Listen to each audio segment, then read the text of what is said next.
తెలుగు రాజ్యం ప్రేక్షకులకి హృదయపూర్వక స్వాగతం. నేను మీ చిల్లగట్టి శ్రీకాంత్ కుమార్. ఎన్కౌంటర్కి స్వాగతం. ఎన్కౌంటర్ అనే పేరుతో ఈ ప్రోగ్రాం ప్రారంభించాలని అనుకున్నప్పుడు అసలు మొదట ఎవరితో ప్రారంభించాలి అని నాలో చాలా అంతర్మథనం జరిగింది. అయితే ఇప్పటి వరకు 1-to-1 ఇంటర్వ్యూ ఇవ్వనటువంటి ఒక పొలిటికల్ పర్సనాలిటీతో ఈ ఎన్కౌంటర్ ప్రారంభిద్దామని అనుకున్నాను. ఆ ఎన్కౌంటర్ ఈవేళ ఇలా ప్రారంభమైంది. వారే జనసేన నాయకులు నల్లం శ్రీనివాస్ గారు. నమస్కారం నల్లం శ్రీనివాస్. నమస్తే అండి సార్. ఇప్పుడు నల్లం శ్రీనివాస్ గారిని అధికార ప్రతినిధిగా ప్రకటించారా, ప్రకటించలేదా, లేకపోతే జనసేన కాకినాడ నియోజకవర్గ భవిష్యత్ నాయకుడిగా గుర్తించారా, గుర్తించలేదా పార్టీలో? అసలు నల్లం శ్రీనివాస్ గారు జనసేన సానుభూతిపరుడా, నాయకుడా, లేకపోతే ఒక పూర్తిస్థాయి రామభక్త హనుమాన్ లాంటి కార్యకర్త, వక్త, ప్రయోక్త, ఆ పార్టీ గొంతుగా ఏంటి నల్లం శ్రీనివాస్ గారు? ఏంటి మీ ప్రయాణం? ఎప్పుడు, ఎక్కడ, ఎలా జనసేనతో? నమస్తే అండి. నమస్తే. నేను జనసేనలో ఒక సామాన్య కార్యకర్తనండి. 2014లో అంటే అంతకుముందు వెళ్తే 2009లో పిఆర్పిలో కాకినాడ వరకు నేను కొంచెం కీలకంగా పనిచేసిన వ్యక్తిని. సో పిఆర్పి టికెట్ కాకినాడ బందనరి గారికి ఇవ్వటం, ఫిషర్మెన్ సామాజిక వర్గం, సిటీ, కాకినాడ సిటీ. సో ఆయనకి అండగా ఉండాలని ఆ ప్రయాణంలో చాలా బలంగా పనిచేశానండి కాకినాడ వరకు. ఆ తర్వాత వివిధ కారణాల చేత ప్రజారాజ్యం కాంగ్రెస్లో మధ్యన చిరంజీవి గారి మీద అభిమానంతో మేము కాంగ్రెస్లోకి వెళ్ళకపోయినా ఆ ఫ్యామిలీకి లాయల్గా ఉండాలని డిసైడ్. దానికి కూడా ఒక రీజన్ ఉందండి. 2009లో ప్రజారాజ్యం ఓడిపోయిన తర్వాత నేను కొంచెం మెగా అభిమాని అవ్వటం వల్ల ఒకరోజు ఒక సినిమా తీయాల్సిన ఇంట్రెస్ట్తో సినిమా తీయాలనుకున్నాను. అదే విషయాన్ని నేను మా పిఆర్పి ఎమ్మెల్యే గారు అప్పుడు కన్నబాబు గారిని అప్రోచ్, రూరల్ ఎమ్మెల్యే, అన్న ఇలాగ సినిమా తీద్దాం అనుకుంటున్నాను, just I'm coming from middle class family, నాకు చిరంజీవి గారితో ఫోటో కూడా లేదు, నా సినిమా క్లాప్ కొట్టాలి, ఇదా అయితే ఓ పని చేయి, మీరు ఆఫీస్కి వెళ్ళండి, నేను ఆ పిఏకి చెప్తానంటే నేను భయపడుతున్న ఆఫీస్కి వెళ్ళాను. వెళ్తే అప్పటికే ప్రజారాజ్యం ఓడిపోవటం జరిగింది. చిరంజీవి గారు ఒక ఎమ్మెల్యేగా ఉన్నారు. వెళ్ళిన వెంటనే అన్నయ్య దగ్గరికి వెళ్ళి కూర్చుని, అన్నయ్య ఇలాగా నేను సినిమా తీయాలనుకుంటున్నాను, ఐ నీడ్ యువర్ బ్లెస్సింగ్స్, మీరు ఎలా కష్టపడి సినిమా ఇండస్ట్రీలో ఎదిగారు, నేను కూడా దాని ప్రకారం. అంటే ఆయన నిజంగా అంటే ఒక సామాన్య వ్యక్తినండి నేను. అలాంటి వ్యక్తి వెళ్ళి అడిగిన వెంటనే ఆయన పెద్ద మనసుతో ఆ రోజు నిజంగా నా ఓపెనింగ్ రోజు చిరంజీవి గారు అసెంబ్లీకి వెళ్ళాలండి ఫస్ట్ డే, అయినా సరే నా సినిమాకి వచ్చి క్లాప్ కొట్టి అసెంబ్లీకి అటెండ్. అప్పుడు డిసైడ్ అయ్యానండి, ఎంత నిబద్ధత కలిగి, ఎంత అంటే ఒక సామాన్య వ్యక్తికి ఎంత సపోర్ట్ చేసే వ్యక్తికి మనము ఈ ఫ్యామిలీకి మనం లాయల్గా ఉండాలని ఆ రోజు డిసైడ్ అయ్యి నిర్ణయించుకున్నాను. ఆ ప్రాసెస్లో అలా ఉంది. ఆయన కాంగ్రెస్లో క్లబ్ చేయనా సరే మాకు ఎక్కడో ఒక అన్హ్యాపీనెస్ ఉంది. మోర్ ఎవర్ ఏంటంటే నేను పుట్టి పెరిగింది కాకినాడ అండి. నేను పెరిగిన వాతావరణంలో ఫిషర్మెన్ కమ్యూనిటీ బాగా ఎక్కువగా ఉంటుంది, సిటీ.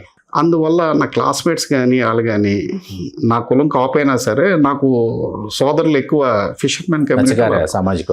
అందువల్ల నాకు కొంచెం సామాజిక స్పృహ ఎక్కువ అండి. వాళ్ళతో కలిసిమెలిసి తిరగటం, వాళ్ళ ఇంట్లో తినటం, వాళ్ళతో క్లబ్ చేయటం. మోర్ ఎవర్ చాలామంది కాపు అన్న విషయం కూడా కాకినాడలో చాలా తక్కువ మందికి తెలుసండి. ఎప్పుడైతే చిరంజీవి గారు సామాజిక న్యాయం అని పేరు పెడుతూ బయటకు వచ్చారో ఆ ఇన్ఫ్లుయెన్స్ బాగా ఉండటం వల్ల నేను కూడా వాళ్ళతో మింగిల్ అవ్వటం. ఈ రోజుకి కాకినాడలో ఒక కాపు వ్యక్తిగా అత్యంత ఫిషర్మెన్ సపోర్ట్ ఉన్న ఏకైక వ్యక్తి నేనే సార్. నేను అది చాలా గర్వంగా చెప్పుకోగలను. వాళ్ళు నన్ను వాళ్ళ సొంత మనిషిలో చూసుకుంటారు సార్.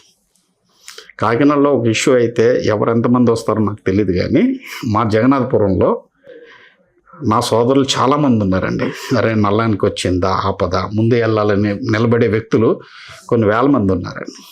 దానికి నా కమ్యూనిటీ యాడ్ అవ్వటం వల్ల అది ఒక బలమైన వ్యక్తిగా నేను కాకినాడలో తయారవ్వగలిగాను. బట్ ఈ ప్రాసెస్లో ఉండగా ఎప్పుడైతే జనసేన శ్రీ మా అధినేత కళ్యాణ్ గారు అనౌన్స్ చేశారో, ఆయన 2014 ఎలక్షన్స్కి వచ్చినప్పుడు మా జిల్లాలో 6 వ్యక్తులు ఉన్నాం సార్.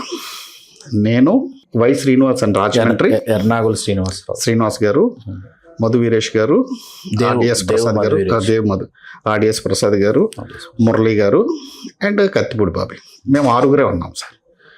కళ్యాణ్ గారిని రిసీవ్ చేసుకున్న వ్యక్తుల్లో జనసేన పార్టీకి ఈస్ట్ గోదావరిలో 6 నేను ఒకడిని.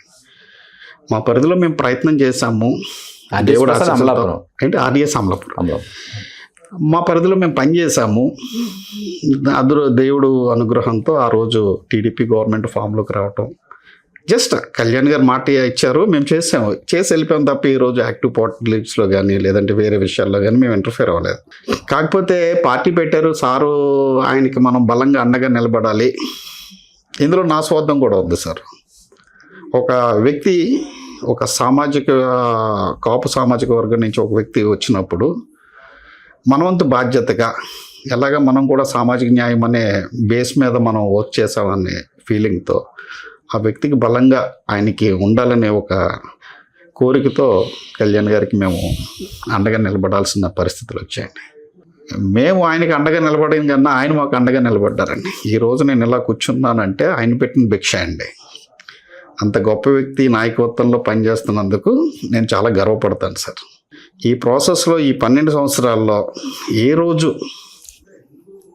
నాకు ఈ పదవి కావాలని కానీ లేదంటే ఈ పని చేయండి అని కానీ మేము ఎప్పుడూ వెళ్ళలేదండి. సార్ని కలవాలన్న ఆలోచన కూడా మాకు ఉండదండి. మా వరకు మేము చేసుకుంటూ వెళ్ళిపోవటమే.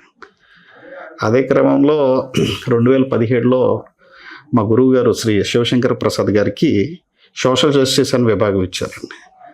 ఆ విభాగానికి ఆయన అధినేతగా ఉండటం వల్ల నాకు ఏదైతే ఇష్టం ఉందో నా ఫ్రెండ్ శ్రీ కటారి శ్రీనివాస్ అండ్ గారా రాఘవ్ గారు వాళ్ళిద్దరూ నన్ను శివశంకర్ సార్కి పరిచయం చేశారు.